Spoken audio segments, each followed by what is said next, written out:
Hi, welcome to the first episode of the Trauma Translator Live. I'm Lauren Friedman, your host, also known as the Trauma Translator. This is our first soft launch of the year, and right now we're just streaming on LinkedIn, but in the future it will be available across all the platforms. So thank you so much for joining us today. The Trauma Translator is actually a heart-centered mission that I have now created since June of 23, based on my own story, but also the desire to help others find ways to find healing, help elevate, educate, and empower others, because truly nervous system regulation, neuroplasticity, and embodiment are the foundation of healing, wellness, longevity, prosperity, and health. And it's really crime prevention and health and disease prevention and illness management and all the things that are destroying our lives we could actually work on from the inside out. So today I actually have Jessie Lizak, who is the CEO and founder of Reveting, and I'd like to introduce her. So excited to be here. Thank you, Lauren. Thank you so much for joining us, and thank you for giving me this opportunity. Absolutely. Thank you for giving me this opportunity. I'm so excited. So tell everyone about yourself a little bit. Okay, would love to. So as she said, I am the founder and CEO of Reveting. I'm also the host of Wednesday, the longest standing LinkedIn Live, most consistent LinkedIn Live out there. And now I'm excited to help other businesses go live on LinkedIn, and we repurpose it to podcast, short form video, and excited to do that for Lauren because she has a very important message, something that really resonates with me.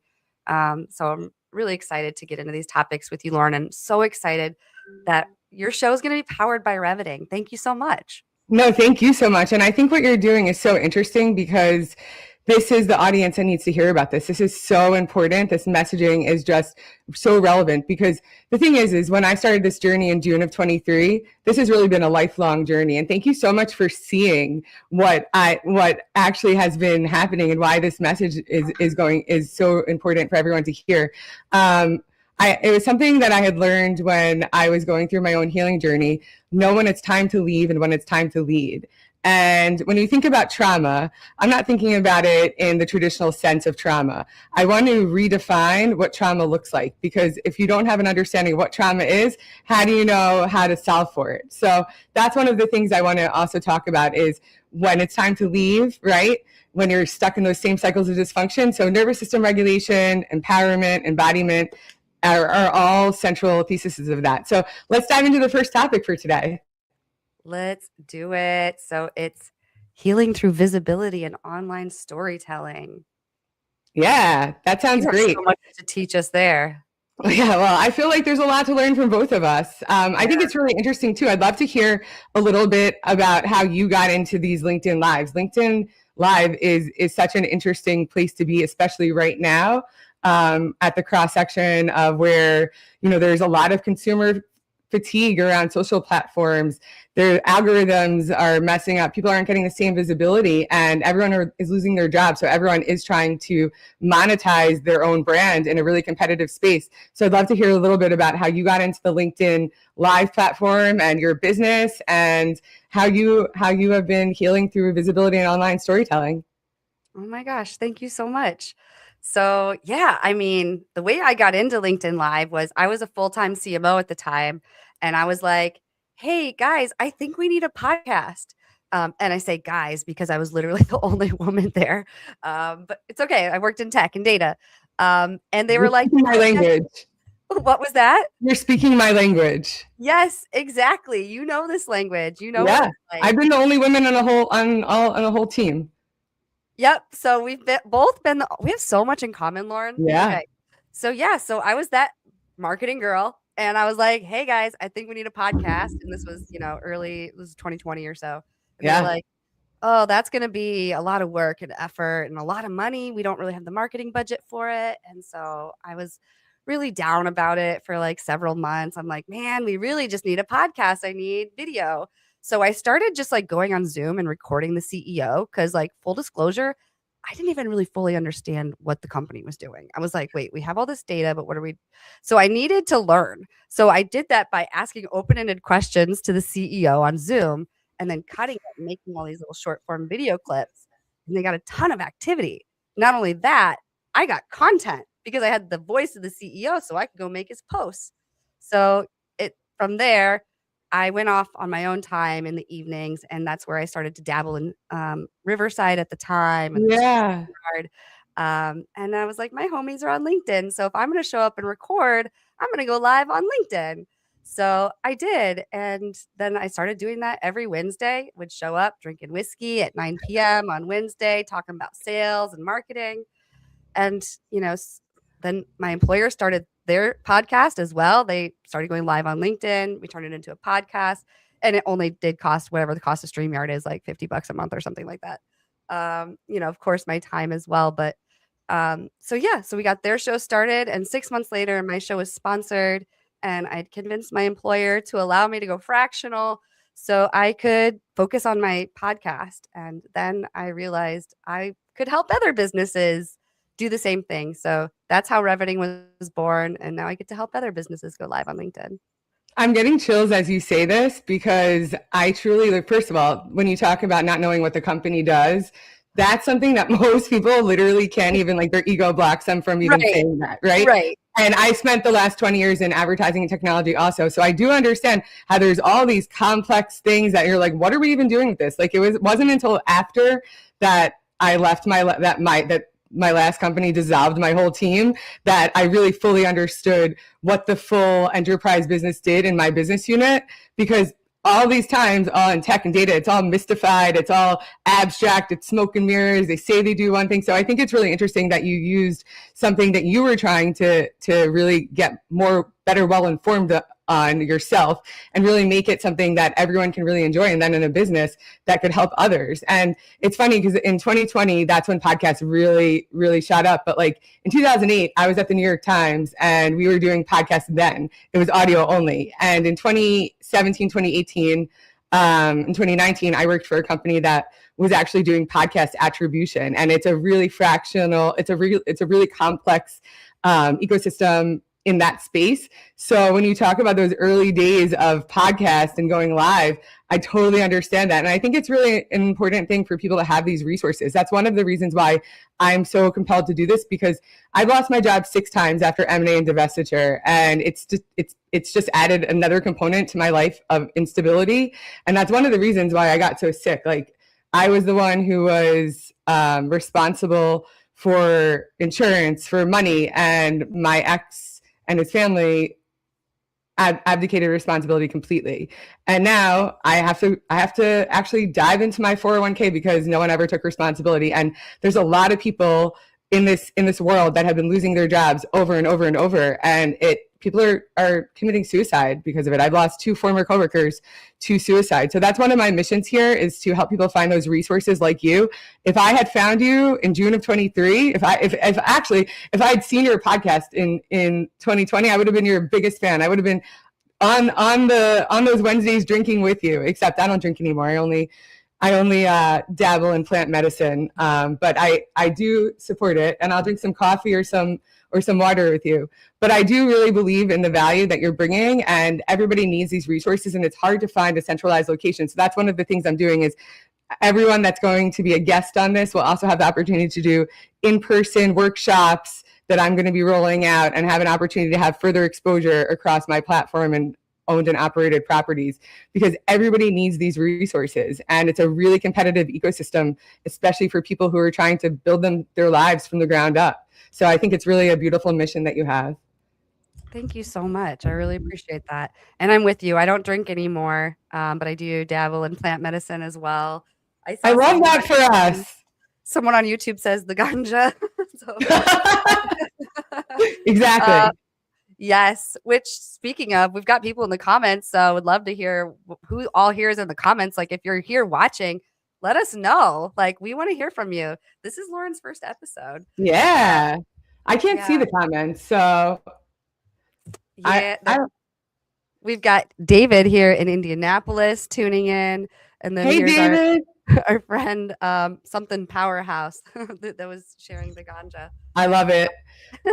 Listen, it's I've never taken a Xanax in my life, and I realized that one of the reasons I've never taken it, one, I used to think I had an addictive personality, but it's actually attributes that you could take on from people that you live with who do have those. So it's one of those things that stopped me. It helped me, right? But also, I don't have an addictive personality. That's also a trauma response. So it's unlearning those deep-seated behaviors. But one of the reasons I never took Xanax is because no one ever prescribed it to me. My parents were old hippies. I only went to chiropractors and alternative medicine doctors, so and acupuncturists. And I then was like, oh, that makes sense. Why did no one ever think I had anxiety? Because I never spoke about it. So we're going to talk about the things that no one else really talks about, and we're going to do it in a way that is palatable across all varying levels of audiences and understanding.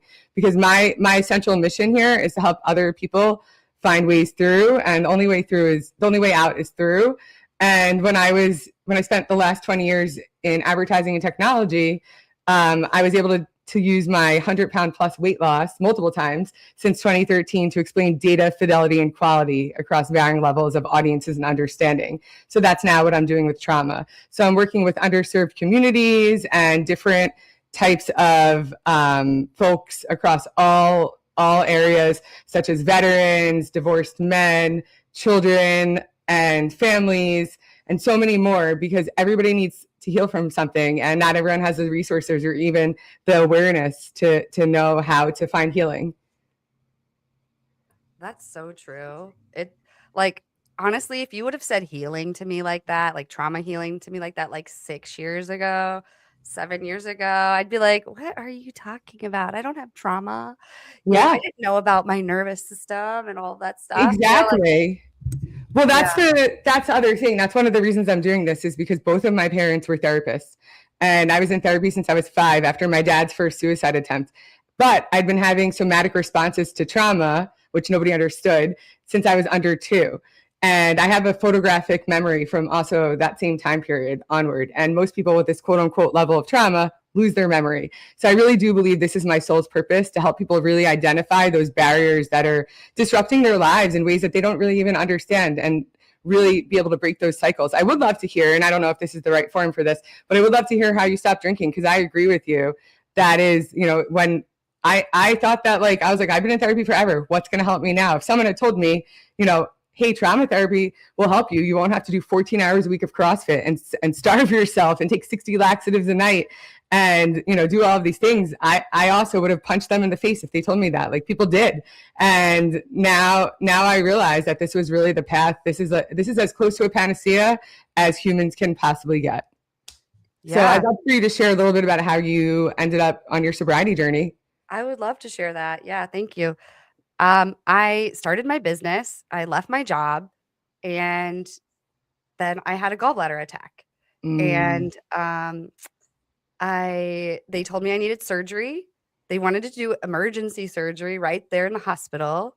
And I've already had my spleen removed, and I've had a cesarean. So it wasn't going to be an easy procedure. It would likely have taken me out many weeks.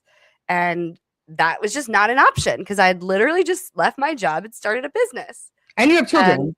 And I have kids. Yes. And my husband travels. So I'm a solo parent. Yeah. Those are very real constraints. Yeah, absolutely. In addition to not wanting to get an unnecessary surgery. Exactly. So then I was like, no, I'm fine. I want to go talk to my personal doctor first. I somehow got out of the hospital because, they kind of don't want to let you leave if they feel like you need a surgery. So that was complicated. I'm sure it was. Yeah. And then immediately, I learned from what my boss at the time, David Finkelstein with BDEX. Well, he's my fractional CMO client, but he said, get a food sensitivity test. And I'm like, oh, okay. So I got a piece of my hair pulled, and they tested it, and it was like, okay, well, you're highly sensitive to milk. You're highly sensitive to pork. Those are like the 2 big ones. Right. Yeah. Highly sensitive to eggs. And so then at that point, I not only quit alcohol, I became completely vegan because I needed to focus on my business. I quit caffeinated coffee. I was like a huge coffee person. I went decaf only. I'm still only decaf.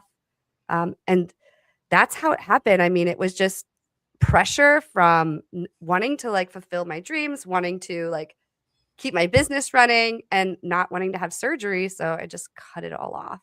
And I will occasionally drink from time to time, not completely sober anymore. I was for about 2 years, but Yeah, I don't know. It's been a really great journey. I would never go back. I mean, I think that's the reason what really resonated with me about that. And thank you so much for sharing. And I know we had a conversation offline about parts of that, like previously. And I was like, yes. But what really resonated with me though, is that your body was telling you exactly what to do and you listened to it. And you knew you didn't need that surgery. And you knew that there were changes that you could make. And that's one of the things that's been part of my journey too. Like I'm also not in AA. If you're in AA, you can't, and I don't have anything against it. I think people should be in AA. They should completely be sober. Like anyone would laugh me out of an AA room, right? For saying, oh, I'm like California sober or plant medicine sober. But the thing is that you know what's good for your body. I also can drink, but my body, if I tried to drink right now, my body would reject it. Like I got sick of drinking well before this. So I also, like you, kind of had to evolve into this. Also, I had to stop caffeine as much. Like I was spending $900 a month between my ex-husband and I on coffee. And that was before prices got this expensive, and that wasn't at Starbucks. So people don't understand that your body doesn't distinguish between physical stress and mental stress. And so it doesn't know the difference between you working out, trying to do something good for your body, and you self-sabotaging and saying really mean things to yourself in your head, or drinking 17 cups of coffee because you're exhausted. And it becomes this loop of a feedback loop of dysfunction for people. So that's one of my biggest things too. I also now drink a ton of decaf. I also still drink caffeine because that's my actual addiction. How have you don't drink any coffee at all? Like any caffeinated? Decaf. I'm decaf espresso all day. I love it. You're on mute. That's funny. I'm all about the cups too. This one says, stay close to people that feel like sunshine. And that's also part of my merch with a perp. That's merch with a purpose. Oh my gosh. Can you tell us more about merch with a purpose? Yeah. Thank you for asking. That's what my hat and the hats behind me are, and my water bottles. And I actually lost the water bottle that people used to stop me in the street to talk about. But merch with a perp is something that I've always known that was going to be part of this enterprise business, but it's healing-centered anxiety relief tools with a portion of the proceeds funding the pediatric complex trauma nonprofit that I'm going to be starting and scaling, called the Why Go Foundation. And it's named from it's inspired by a Pearl Jam song, Why Go? Maybe someday another child won't feel as alone. So that's the central mission here behind everything, is to help people feel less alone in their struggles through connection to self, connection to others, and connection to a higher power. And the only way you could do that is through understanding trauma at a somatic level.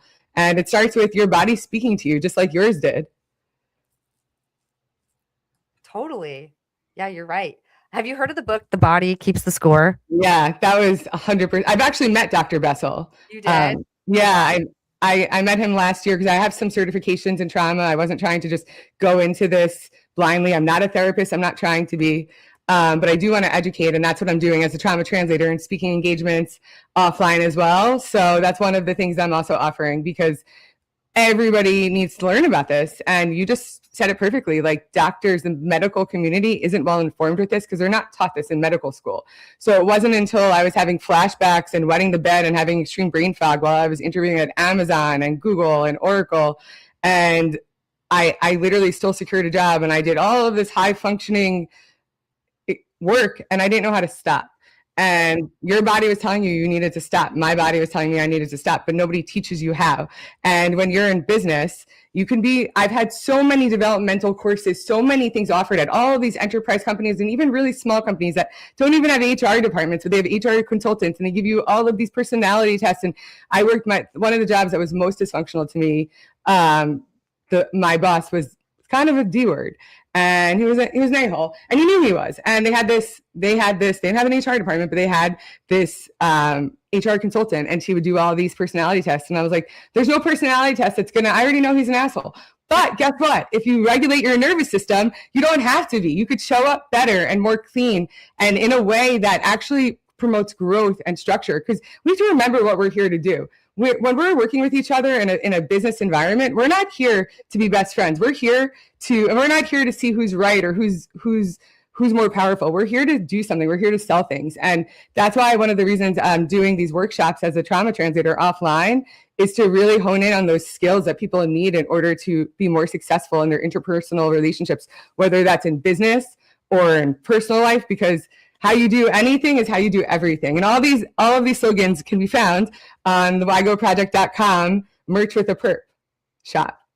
I love that. So if they wanted to go to the merch with a perp shop, where do they go? whygoproject.com. And we'll include all of this afterwards when we post, and you can also find it on whygoproject.com. WHY. Yeah. Okay, I love that. Should we move into the next topic? Yeah, let's do it. The human side of innovation and leadership. Lauren, this is such a good topic. And with everything you've gone through in tech and like advertising, I feel like you have a lot to teach me here. Well, I'd love to hear your background and just how you've been applying it in your current position in your business, because I do think it's really interesting too that you were able to have your corporate job and then move to a fractional role. There's not a lot of companies that would let you do that. So I'd love to hear how you were able to parlay that into what you're doing now and how you're helping entrepreneurs find their human side through innovation and leadership. Oh, thank you. Well, I couldn't do it if the CEO and founder of BDEX wasn't this just like totally open-minded guy. Like David Finkelstein is like the most data-oriented person I know. And he understands marketing because they send data basically to like TV advertisers. They do it at mass scale. So he sees things over and over again. And so we've just built a really great relationship based on results. So by giving results, he trusts me, and I was able to build that trust. And I was also always very open with him, maybe to a fault. Like literally, I was that CMO who went to my CEO and ended up crying, and I didn't mean to. But like, he didn't hold that against me. He actually saw it as a warning sign. He saw it as a warning sign that something, like I was feeling something that I couldn't communicate, which was true. Yeah. I was sensing that things were happening that I couldn't control, that no one else could control, and blame was being pointed in the wrong place. And I didn't know how to communicate it. So I couldn't have done it if I didn't have a boss who was just like super open-minded. So that first and foremost, you have to have a good CEO if you're going to do something like this. But I guess the other way I've done it is just by like, I think you have to remove the ego as a leader, because as a leader, it's so easy to get an ego, like, oh, I'm in charge. Everyone listen to me, my way or the highway, which sometimes you have to do. Like you have to put down your foot.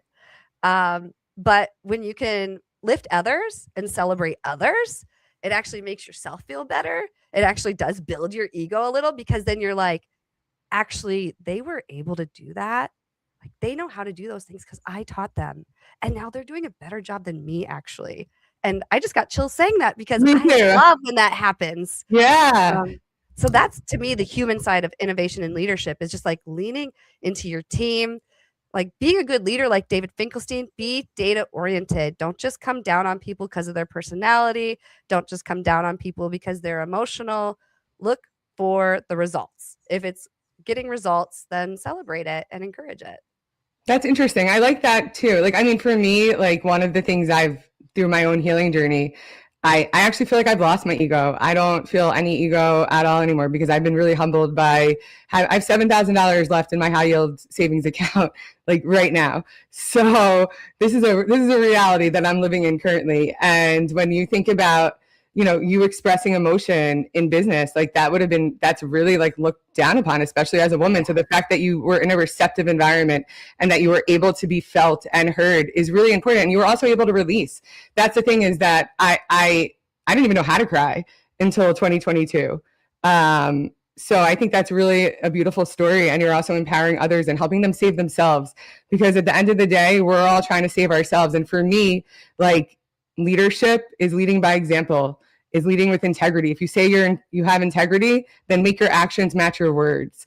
And also, you could lead with data, but also there's a human side behind it. And like, I've been put in positions where I'm doing my hardest to sell something, but internally they are trying to shut down this business unit and they're closing it down. They turn down deals and they make it so you can't sell anything. And then what do you do when you lose your job and then you didn't make the money you were supposed to make? And then they're like, oh, we're data driven. So I think that these are really important things to think about when you think about the human side of business, because these are things that are compounded. And they're not, when I started to look at life through the lens of trauma, I realized that type of dynamic wasn't just isolated in my career, but that's been prevalent throughout my entire life, whether it was in my family life, my parents working against me, no one helping me, in my marriage, my in-laws, literally my ex-in-laws literally stealing from me in the family business while I lost my whole family, while my dad killed himself, and they knew it. And I lost my job 6 times. And I was like, who steals from somebody whose dad killed himself? I just want to know. That's a real question.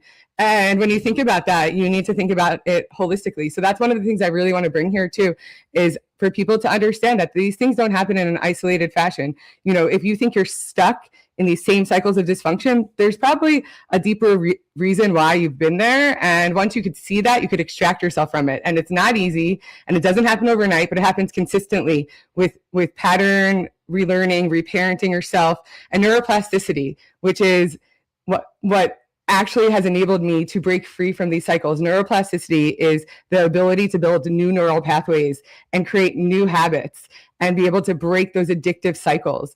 And one of the things when I stopped drinking, I realized my issue was sex and love. And I am going to be doing an After Dark on a different platform about sex and love addiction, but that translated to every part of my life, including my career. So I was addicted to my job. I thought it gave me power. I thought it gave me stability. I thought it gave me safety. It's the same reason why I stayed in my marriage. I thought that was perceived safety. And none of those things were safe. And my body was trying to tell me the whole time, but I didn't know it. I just kept, nobody cares, work harder, right? So that was what was in my head. And that's not what I'm doing anymore. I'm working responsibly to make sure that my body and I are aligned, because we're one. We're not separate anymore. And that's another thing that I really hope that this professional community and people really understand when we talk about these things, is that you can't just go full throttle 1,000% all the time, because your body will respond. You do need to take breaks, and there's ways to manage your capacity so that you're not breaking down all the time. Like, I haven't had a migraine, which was debilitating to me when I learned how to feel pain for the first time in 2022. I haven't had a migraine since before I got divorced, and I had major triggers, and I haven't had one migraine. And it's really interesting to see when you remove all the toxic cycles from your life, that when you step back into those environments that are no longer good for you, your body will tell you, but only if you know how to listen. You have to have the awareness and connection to self. That's really powerful. Yeah. And sometimes, and I'm guilty too, whether it's a job or a relationship, you get stuck in these patterns and you don't even realize it. No. I mean, I was a co-CEO at a Series C SaaS company. This was, I don't know. Actually, this was 2020. This was 2020. And I left that job in shingles because I got so stressed out. We had like at-home kindergarten. So I was doing at-home kindergarten for the pandemic. I had a little one that was like 2. And then a 5-year-old is a little one. Yeah, he's a little one now, but like, you know, he's 7 still. So he was little then. Yeah, that's just what like I'm saying. You still have all the little ones. Yeah. Random things in his mouth and stuff, you know, like you got to watch him. It was too much. And I thought I could do it all. And I was in a pattern where I was doing it all. And then my body literally said, no, you are 35, but you're going to have shingles like a 70-year-old. And it just was the worst thing ever. I ended up leaving the job. I ended up finding another job. But yeah, we get into these patterns and it's hard to get out. And you don't even realize it until your body tells you sometimes. But it's beautiful that you were able to make those moves, because there's another thing, and that's the reason that you don't realize how damaging this all is because trauma is pervasive, right? So you get stuck in these cycles that feel familiar to you because you think they're safe, but trauma makes safe situations look unsafe and vice versa. So when you really start to understand how to listen to your body, you shouldn't have been getting shingles at 35 years old. I also shouldn't have had my hair fell out at 35. No. At 35. Yeah. Like, I literally was having hair loss for years. They thought I had a tumor in my adrenal glands. So the Western medicine doesn't know how to diagnose this, and humans have never been taught properly because people are really only still understanding it now.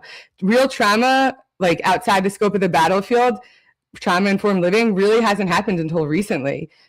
People only started to understand what trauma was in 1980, and I was born in 1983, and that was only as it relates to the battlefield. So the rest of this entire world and the general community has no idea about this. Doctors, therapists. My parents were therapists. They had no idea. My dad had some understanding of it, like he knew that there's protection, but if you don't understand it, then you're getting misdiagnoses. And that's one of the things the Trauma Translator platform is really aimed to do, is to help people find those ways to learn how to human. Because how do you learn how to human? How do you know? I mean, that was a very extreme example, having a 5-year-old, a 2-year-old, a business, all of these things at once, and your body literally said no. But I lost and gained over 100 pounds multiple times.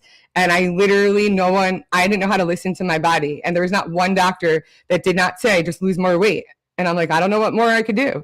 And it took me until I literally almost died. So that's one of the things I want to make sure to elevate other people's stories, because there's something that resonates with everyone, and people need to hear your story. Like, I'm sure you're not the first or last woman that's going to have to manage and juggle all these things and then is going to get sick.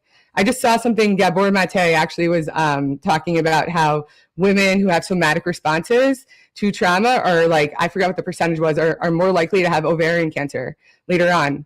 And my maternal grandmother, died of a uterine cancer that could have been prevented.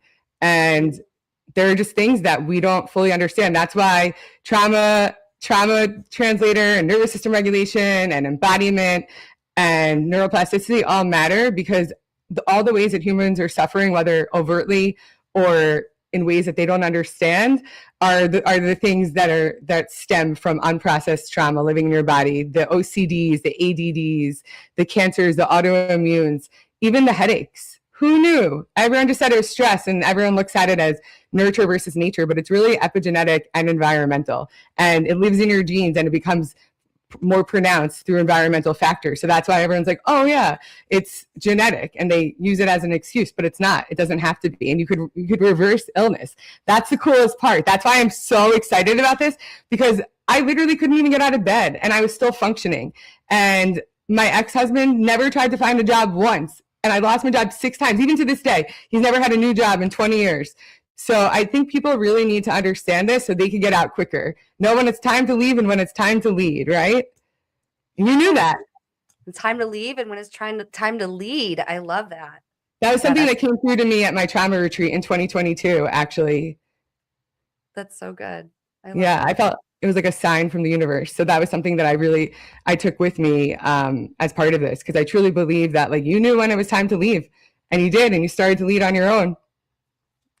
I had to. Yeah, your body made you. Yeah, definitely. So let's go into our last topic of the day. Let's do it. Tell us a little bit about the WAVE mission and community. Oh yeah. I mean, for me, all of this, like all this stuff that like happens in life, it's made easier by strong community. And so that's what the Women Wave community sort of is. So I've got a couple, I'm a big WhatsApp community person. So there's about, I don't know, maybe almost 200 women in a WhatsApp group, and we're all like sales and marketers, people I met on LinkedIn. And now other people invite other people. So I don't know if we're all on LinkedIn, but the main thing there is like we're all posting on LinkedIn. We're all trying to grow on LinkedIn. But you know, they talk about writing books in there, and there's a whole bunch of other discussions. We share like software advice. But like during the pandemic and during like the loneliness of leadership, because leadership can be very lonely. You know, that was my community. That was like my safe spot. It actually formed because there was another community of all men. It was like all men, techie sales guys who were talking about cold email. And some of us women were like, we can't really get a word in here. And like, you know, so, and some felt like scared. So I was like, let's just start our own group. So we started our own group. And yeah, it's been super helpful for me, especially as a solo parent, to have like this constant chatter of women happening all the time, you know, of like, let me just get in there and see what's going on. And it's uplifting. But like, that's what the Women Wave community is. It's just a group of women who are connected with each other, who share with each other. But I think digital communities are important, but it is also really important to have in-person community. But yeah, to me, community is key in trauma. You shouldn't have to go at it alone. You should have a village. You'd have to build a village. I mean, I had to build my own community. So I did. I built a Women Wave community. And looking back on it, it's probably because I was a little bit lonely. I was like a solo parent and no one in the house, and I'm with my kids. So I'm online. Like that's where I get my interaction with people. And Yeah. so community for me, it was kind of a lifesaver. So yeah, I'm curious what you think about community, Lauren. No, that's really beautiful. I think that that's also really important. And it's funny because I do everything, like my whole mission here is maybe someday another human won't feel as alone, not just children. And it's a wave. It's always been a wave. Like even though I've gone through all my different iterations of brand names and different logos, actually my necklace says, I'll ride the wave where it takes me. And I truly believe in that. Like it's about flowing, and it's about going from dysregulation to a regulated state and knowing how to do that, but also finding that community. Because one of the stickers, oh, it's not on this one. I have all different, because I'm still recovering from, OCD and ADD and having things that are inside and outside water bottles. But this one, it's true. This one says connection changes everything. And then the other one says, I let thoughts pass like waves. And these are things that have kept me, you, like the community has kept you in your power. And these have kept me in my power, because I do believe in the power of community, but I also know that from learned experience that people are only able to show up for you as much as they could show up for themselves. And I haven't found one person that I could rely on consistently in my entire existence. So I've had to find ways to and rely on myself. And it's been through these things, right? That I used to surround myself with things that I thought would protect me. I tried to protect myself through my body, which I didn't even know I was doing, right? It's so pervasive. So I think it's really important when you have that community and you have that connection. And it really does change everything. Like when I went to my trauma retreat in August of 22, I met people that were like me for the first time in my life. And the things I was told that were wrong with me, not just by society, not just by my jobs, but by my mom at a young age, that was actually, I was told like conflicting views, that I was a genius. I was asking thought-provoking questions from under 2, but I was always verbal. That's why no one caught this. This is why women are really, really misdiagnosed too. Neurodivergence is really just it's a trauma response. Everything's a trauma response. Yeah. And I met people that were like me, and it helped kind of lift the burden off of my shoulders. I was like, wait, that person has that exact same response from a major trauma at 5 years old as well. And I was like, wait, I'm not alone. So I agree with you. That's actually the mission behind all of this, is to create that community, create those containers so that everyone has ability to feel seen, feel supported. And I am doing it also for myself, because I have to build this on my own. I do feel really isolated, not just as an entrepreneur, but as a person in society. I spent Thanksgiving by myself because there's no places that I feel safe where people have extended invitations that were safe for me. So, and I don't have the money to travel right now. So these are realities. I'm grateful for even the building I live in, like just having someone to talk to each day, because when you lose your job and you're in the middle of a divorce and and you lose your whole family, what do you do to stay sane? So my story is very, I always say, like, I don't like to compare traumas. I really don't. Because I probably will win most of the time. And I don't want to. My story is very extreme, but there's something that everyone can relate to. And I think it's really important that people like you and anyone else that are doing these LinkedIn Lives or have a public persona that are trying to build community and help people really share their stories more. And that's one of the reasons I want to continue to do this, so that everyone can share what their version of this looks like. And then we could literally see how everyone's different bodies are functioning and help you understand it more, so you could live a more flowing lifestyle. Wait, I think you're on mute. You're on mute. It's my mug for a reason. Wait, we should make it as part of merch with we should make it. We'll do something. We'll talk about it after. Totally. Absolutely. Because I mean, I get told I'm on mute so often, it's almost becoming like a trauma response. I'm sure. Not to like kid about that. I shouldn't say that, but it actually can be. That's the thing. That's the thing. Triggers are just stimuli. And when your body gets used to something happening over and over, like my credit card started getting declined for the first time in my entire life last December. And I had an 850 FICO score. I've been financially independent since I was 19. And it was because my ex-in-laws can't live within their means. And my ex-husband didn't abdicated responsibility, and I'm the only person trying to save us, and I was being lied to and manipulated for all these years. And when you like think about triggers, right, it's stimuli. So if you keep getting put on mute and you have like a stress response about it, it's not shameful. It's literally your body responding to it. And that's the thing about, you also can be aware of things and also let it pass by and not have to give them meaning. That's one of the things I've learned too. So I see that release of a breath, and that to me is a signal of release, and you're in a parasympathetic state. Yes, absolutely. I'm all about breath work these days. Yeah. And just going on YouTube and searching whatever you're feeling and find breath work for it and literally just sit there and breathe. Yeah, that's what this necklace is. It's actually Camuso is one of my affiliate partners. They were at my the trauma retreat that I went to in August of 22, and this actually helps you breathe. It helps you exhale longer, and it also just reminds me to breathe. You can actually find it on my website as well as it says collabs. Wait, can you hold it up to the camera? I want to see it. Yeah, and that's so cool. I'll send you a link after. It is really cool. And like, that's one of the things I learned too. I didn't know I wasn't breathing. I was paying all these people to tell me to breathe. I had a trainer. I was doing CrossFit classes. No one ever taught me how to breathe.